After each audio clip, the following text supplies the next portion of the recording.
Hey everybody, Anthony from Game Rant here. We are going to be taking a look at Bloodborne. The embargo just went up as soon as you're watching this, 7 p.m. Pacific Standard Time, Monday night. In lieu of a full review, we have put together two things, or we will have put together two things.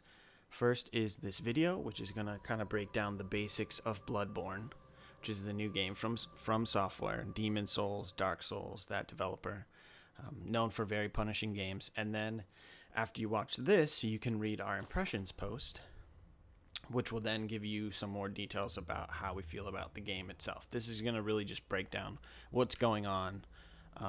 And we will say, or I will say first and foremost, that the mechanics themselves will be very familiar for anyone who knows the Dark Souls games and the Demon Souls games, especially actually the Demon Souls games. From Software didn't really reinvent the wheel.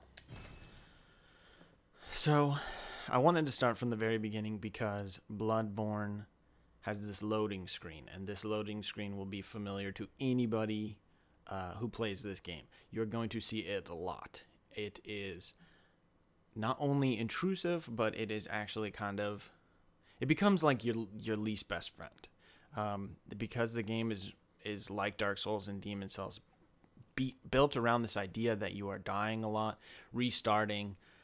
You're going to see this logo and this loading screen a lot. And that'd be fine if, a couple seconds, maybe 20 seconds, but sometimes it gets close to a minute and oh boy. So here we are in the world of Bloodborne. We're currently, I assume when you read the impressions post, I'll have said how long I am, but I'm about 6 hours into the game. This is my dude. I created him. I made him a male. You can customize all the features, but then you're going to be putting armor, or in this case, leather. I don't actually know if there's armor per se, but putting leather and stuff and outfitting him or her with weapons, and it's pretty cool. So visually, as you'll see, a similar kind of art style to Dark Souls, but it's got this Victorian feel to it, which is, I think, really, really cool. It's really striking. It reminds me of The Order a lot. But then there's a combination of gross, sinister demon stuff going on. So this is, we're in the world of Yharnam. Do a nice little pan. This might be a little too fast, but this is what we're looking at. It's a cool looking game. I will say for sure. And then you'll notice I have this giant axe that, by pressing the R1 button, I can cycle through my attacks. Dark Souls-esque. And then R2 will do like a little heavy attack. If I hold it, it'll charge it up. If that connects, will stun enemies. I think it varies by weapon. And then you'll see on my hip right there, I have a shotgun, a blunderbuss. Actually, this might be my pistol. I think it's my pistol.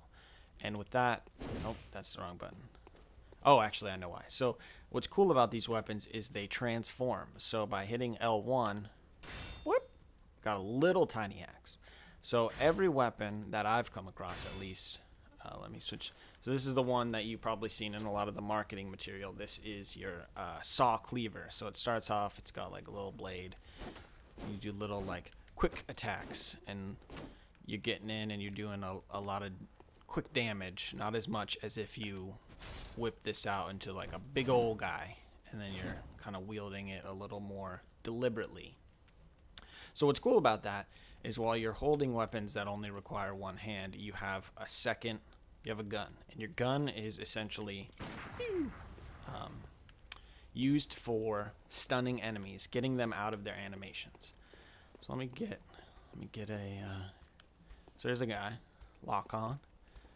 So see, I can stun him and then hit him. Oop, that's bad. And yeah, so it's really not used for damage so much as it is for stunning. And the importance of that is the game so far, shields are not as big a thing. I've actually picked up a wooden shield, but it seems like it's pretty useless. But shields so far, are so far really influenced, or the left hand is influenced by this idea of staggering the enemy, knocking them out of their animation, and then going in for strikes. You can obviously just kind of sit back and feel out the enemies, which I'll show you in a bit. But you can stagger them, and that becomes essential for groups of enemies and things like that. So that's kind of the basis of combat. You have this hand weapons that can switch out, which I think is such a cool idea. Then you got the guns, and you'll see I have silver bullets up there in the top left. So the ammo is finite. You will pick up a lot of silver bullets from enemies that you think would require silver or bullets. So like they're like little wolves that are real easy to shoot and take down. So they'll usually drop silver bullets, or enemies that have guns. There are enemies that have guns. Yes, it's the worst, but I mean it's also kind of awesome. But they'll drop silver bullets. So that's finite. The weapon attacks you'll see are depleting my green endurance meter. Same with dodges. Dodging is actually a very big mechanic in the game, because since you don't have a shield, you're really kind of dodging in and out. But what's great is there's a little more freedom in like how quickly you can dodge. It's just a little more fluid, but it still has that very deliberate Dark Souls-y attacks.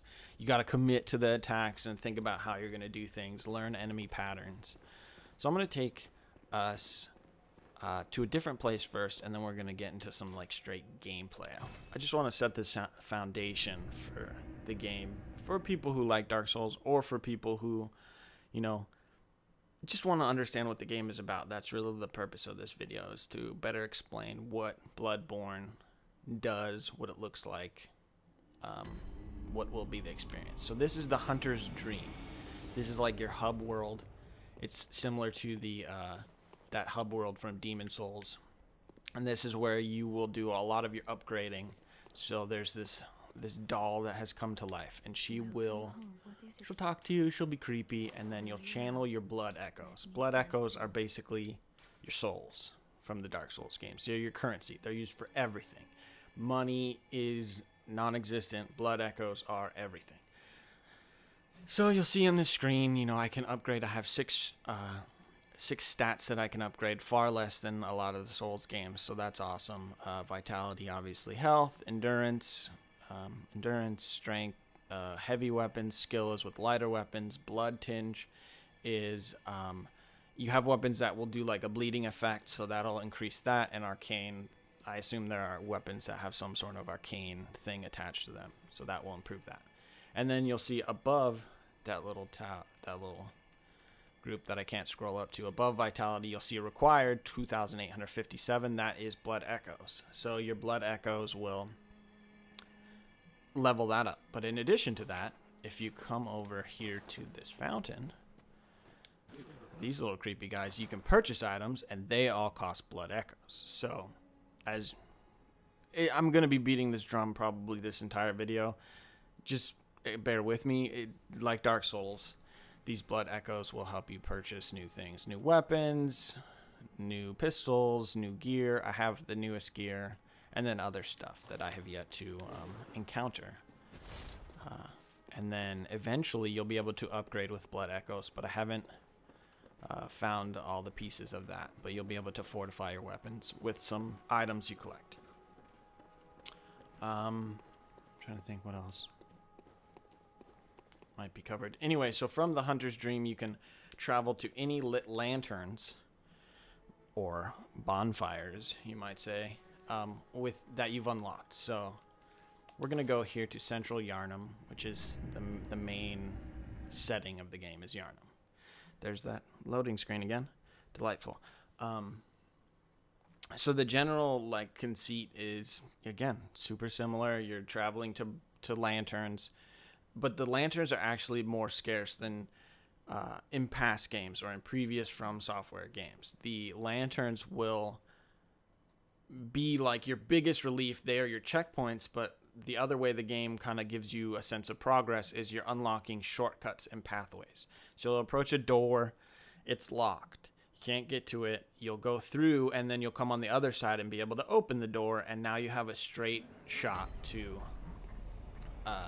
the next area. So an example of that would be this door right here. This door to start was locked. So my only option, I came up from here, and my only option was to go to the right. But eventually I made my way through the level, and I opened this door, and then now I can, you know, kind of go half the way that I went. And there's other things like elevators and other doors along the way. And so you're slowly unlocking. But this is really the only lantern in like a pretty sizable area, which makes it pretty challenging. But it's also, you know, that's the feeling of Dark Souls. You really, you know, you have to be careful in how you approach everything, because you're going to die. People are going to be hidden. There are going to be guys that are hidden behind boxes that will just come at you like that. And you will need to... This is early on, so I might be a little too strong, but that's good because I want to be able to show the combat and not die and have us wait through these loading screens. So, let's see. So you have these like creepy, I don't know, civilians. They can set you on fire. Shoot him. He's got a shield.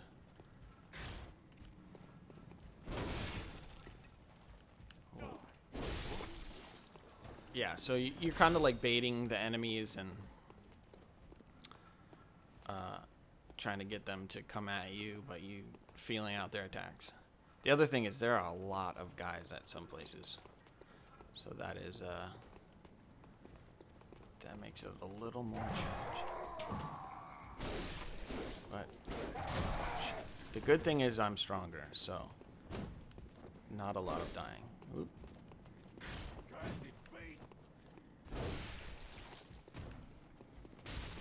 You got me. Okay, so that's kind of the basic conceit of that, the combat. You'll recognize it, but it's very deliberate. You're feeling out the enemies. You can kite them. You have these items, pebbles. You can throw them, and it'll draw the attention of one guy out of the group. So you can take him out as you will. I know this guy well. He has ruined me.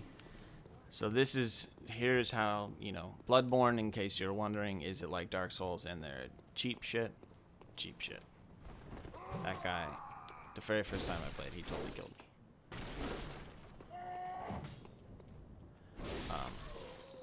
So the other thing you will notice that I will show you right now is that health is focused on, like Estus flasks, they're blood vials. So you have, up in the top left, you have the 20. Those are your blood vials, and those will replenish a certain portion of your health. So far, they've been, you know, pretty available. You see that guy over there? He's a jerk. So it's not too bad. You know, the bosses, you kind of drink a lot, and then the other ones, you pace yourself. But another thing that's cool is when you take damage, you'll notice my health the white line will tick down to a spot, but it won't go away, the red that's past it. So what that does is it's almost like the enemy drains some of your health, and then if you hit him quick enough, you will get that health back. So see, he hit me, and then I got that health back. So that's an interesting new mechanic added, and it doesn't necessarily, you know, kind of takes away some of the punishment from getting hit. You have the ability to get your health back. So it's a little bit more forgiving. Not to say that the game itself is easy, but there are systems put in place to make it a little, oh, he caught me on fire, a little more agreeable.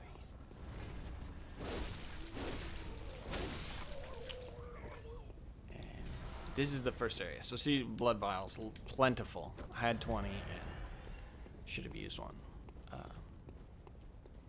So that's the core mechanic of healing. You have blood vials, and then hitting an enemy who has damaged you will also recover for you. So you got the shooting, you got the healing, a couple different things to manage. And then of course the combat. I think it's pretty classic Dark Souls, Demon Souls, and is really, I think they refined it and found a good happy medium. It's not too clunky, but it's also not, it doesn't feel different, you know. Let's see if I can get this back. that was a mistake. So there's a risk reward in trying to get your health back.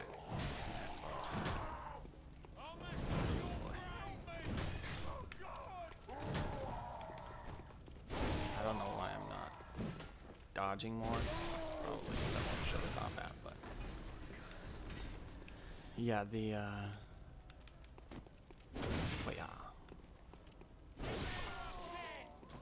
yeah, these changing weapons are really cool. So the combat is structured like that. Right now this is like an early area, so you have these rioting villagers to manage.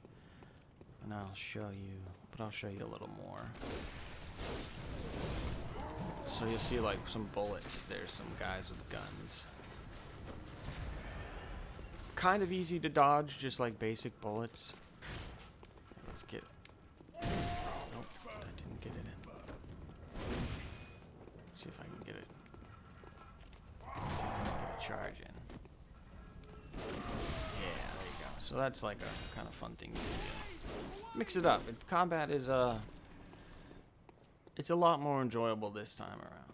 I'll say that for sure. Anybody that had some complaints about the Dark Souls combat but still enjoyed the games, I think oh, got hit. I'm not gonna get the health back from that guy. Actually, no. These guys are pretty useless because all they can do is shoot. Oh, there's a dog. And I died. One hit dead. That's good. I was hoping that I might die. It's kind of embarrassing that I died there. I was going to show you something different before I died. Here's our loading screen. Yada, yada, yada. So, again, like with Dark Souls, beating a dead horse, your blood echoes, your currency, is left behind every time you die. So you must get to the point in which you died to recover your blood echoes. The good thing about that, and as with past From Software games, is like that is your grinding, more or less. You go through enemies, you die, and then if you go through all those same enemies, you just doubled your blood echoes. Assuming, you know, you killed the same amount of people. If you just ran past them, whatever. But it's a good way to grind. The other thing, though, that's new this time around is that certain enemies can absorb your blood echoes. So whereas before they were always just on the ground, now your blood echoes can sometimes be inside enemies. And what's interesting about that is the game it'll designate who has your blood echoes. Their eyes should be glowing. So it'll say, like, the subtle hint, like, hey, these guys, oh, that was terrible. I'm trying to get back to the point, but this is Dark Souls, you know, in that sense that you want to, like, quickly get back, but rushing through is liable to make you lose all your progress. Because if you die again, those blood echoes are gone.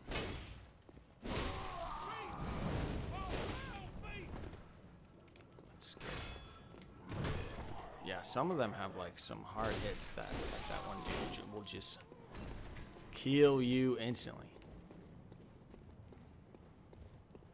So, what else have we not covered about this game that I think would be interesting to talk about?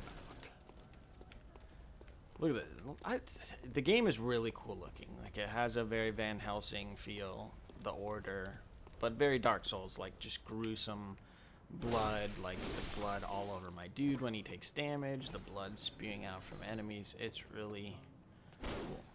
So as you play, you'll get like me, where you know, like I'm playing, where you just kind of bring the guys out and get a little more careless, which is never a good idea, but you know, this is early on and I want to show you more stuff, but I did want to show you dying because, so one of these dudes is most likely going to have my course, one of these dudes around here is most likely going to have them absorbed in him. It's not necessarily the person who killed you. There he is. So it was. Jeez, don't die. So you see him, his eyes are kind of glowing. Not this guy. But the guy that I killed him earlier on, but see he's glowing. So if I kill him, there are my blood echoes. Oh, now of course I can't see anything. I'm gonna die.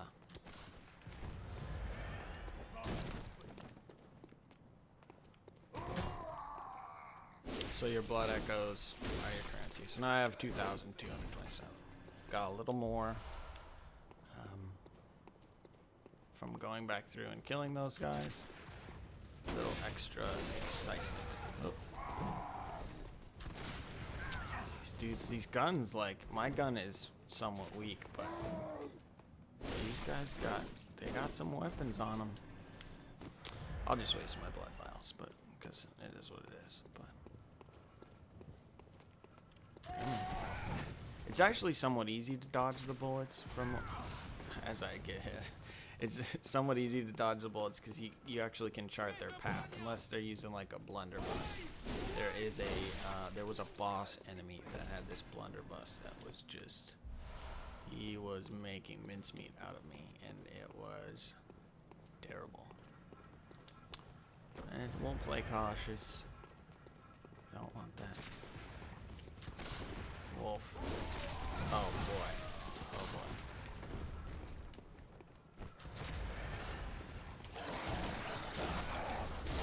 Yep, it's gonna kill me. Get off. Get off the aiming. Yeah, auto aim can be your saving grace and your. Oh my god. What are you guys doing?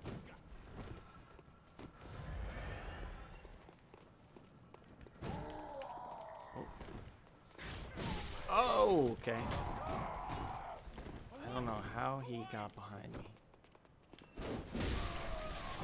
Dodge out.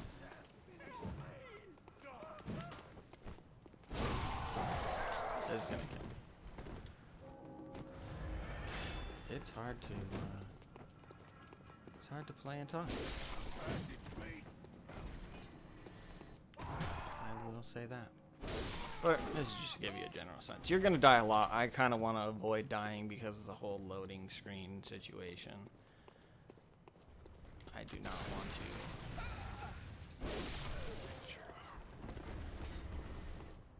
I do not want to die and force you to sit through a cutscene. Or not a cutscene, a loading screen. So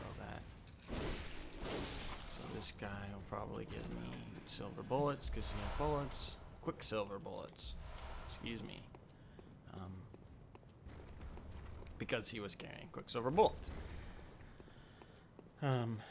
So you saw some of the the wolf enemy, and then you're gonna see a new enemy up here. Some really cool designed enemies. Some really cool looking stuff. Not as open the area so far. Pretty self-contained that I have encountered. So these are like crows that can't fly. They like kind of float thing. They're like chickens almost. They are gross looking. And that one just beat me up. Okay. Alright. So we will go. So here's like a little giant dude. So I'm pretty strong, so I should be able to.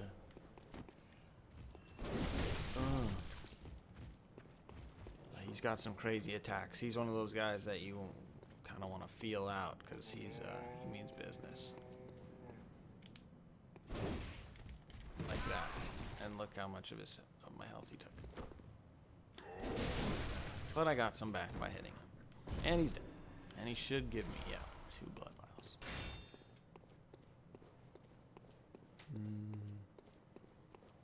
So you'll see items like peppered around. So for example, this door right here, it was closed. I went around and then came through, so it gave me like another, I pulled this lever, and then look how bloody I am. Sorry for the ADD moment, but look how bloody I am. It's gross. Yeah, so it'll give you new places. Jeez. Gun beats wolf. Yeah, it's cool. So what I think we'll do is we'll go over this way, kind of just play around and give you a better sense of the world, which lots of creepy crawlies. There's a big old guy right here. He might just full on kill me. Some of them do some real evil attacks, and it is no fun. He's coming, so I'm not gonna worry. But you're exploring, you're having fun. It's woo. It's Bloodborne. But when you're gonna be playing the game in real, like, you know, I'm playing Bloodborne, you're gonna be a lot more cautious, checking corners. I know where all the guys are now. They don't change up their spawns and whatnot. But when you're originally playing, you gotta be careful. You gotta be looking around. But it really is the type of game that when you die, you want to do better, and you believe that, you know, you can do better, and it really pushes you to play more, which I really admired about the Souls games, and which I think is even more on display in this game because it's a little tighter. It plays a little better, which is just, you know, important for a PS4 game. I think a lot of a lot of people will get into this game that may have not given Dark Souls a chance.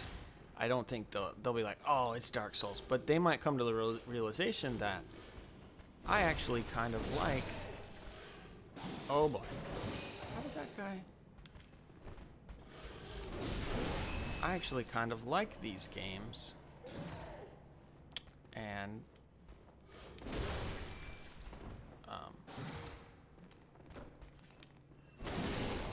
yeah, hopefully these guys will give me some blood bots. Yeah, and that'll be cool. Like, you'll play this and you'll say, okay, I get it now. And if you're a Dark Souls fan, you will absolutely love this. I can all but guarantee it, because I love the Dark Souls game, and I've had a lot of fun playing this.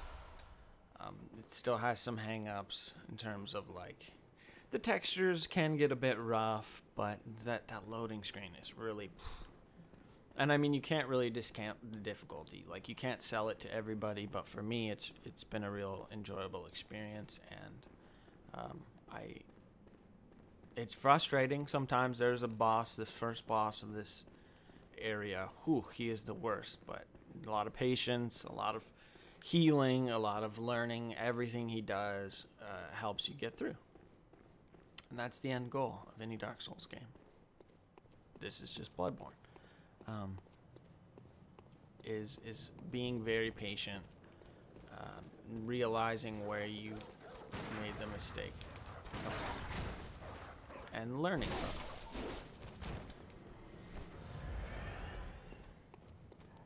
There's a little area filled with doggies.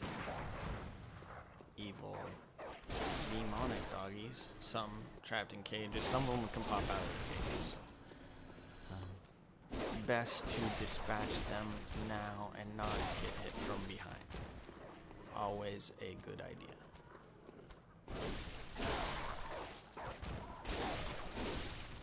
And this is an area I originally came down one way, but now I can come at it from a different angle because of shortcuts. Shortcuts. Shortcuts are the best. There's a little house that I unlocked.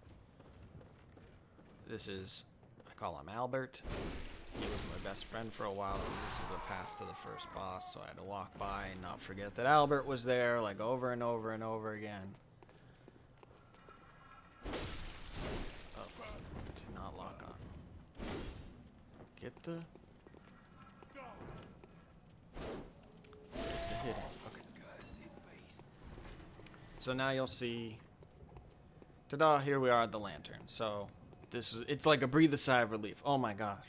I was looking for a lantern, and it's actually just a door opens to the first lantern. So we've got some souls. I think it was like, was it 4,000 I needed or just 2,000? So let's go back to the Hunter's Dream.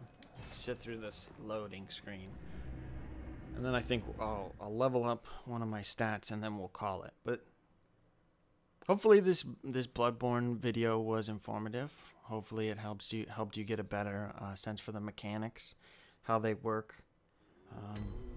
And it shows off the game's visuals and does everything that you would hope a video like this does. We're going to be trying to do a lot more of these for new games going forward at Game Rant, so like this video, subscribe to our channel, comment if you like this video, say what else you'd like to see, what more in depth, what is something that you think we should cover, we don't cover, and we'll try and make that happen. So let's level up. So Blood Echoes got 3,600, so we can do pretty good on strength. Can always use more health. Yeah, I think we're gonna do more health. And then we can spend the remaining Blood Echoes.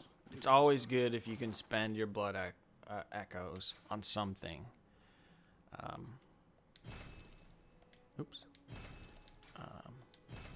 Because you don't want to just like go out exploring with a lot of Blood Echoes hanging around, because it's so nerve-wracking. You die, you lose them, and you're going through uncharted territory, and that's scary. So you kind of want to spend them here in the Hunter's Dream. But then you can travel even further. You can go to let's go to the Cathedral Ward. And I'll just show you one other kind of area, and it's a couple enemies, but there's actually like a few lanterns in close proximity to each other, because I think it's like the first like real kind of opening up the game. You've gotten through what they would consider the first level, the tutorial maybe, although there is like a tutorial prologue in the game, and now it's opening up a little bit. This loading screens, man, oh boy. It really, like, it's something that I'm sure could be optimized, maybe is easy to fix with an update, and they're just trying to get the game out. I should say the game is not officially available. I am playing on a PS4 retail disc, though. There will be an update on day one. If it fixes it, you know, we'll be sure to update all of our impressions posts and everything, but right now this is a serious, like, problem for the game. Like, it really is a hurdle, but the fact that I keep playing even though the loading screens happen. Here, look at this guy. Wow, really? I just want to get my health back. Yeah, the big ass dude. Kind of looks like the Scream. Wow. Okay. I forgot his animations already. I know there's gonna be one behind me.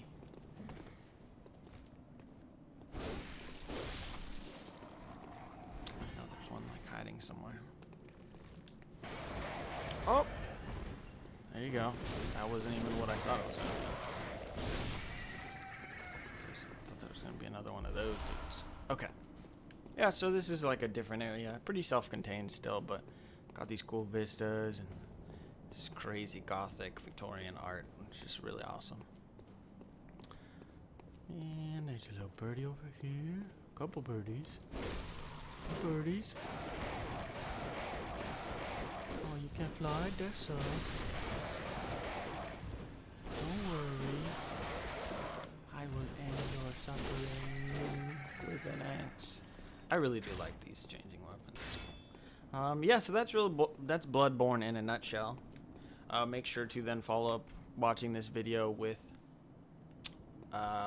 reading our impressions post, so you can get a better sense for the game and what we think of it. How, you know, I would assume you got a good idea of what I personally think of it, but, you know, other information never hurts. And, yeah, sucker.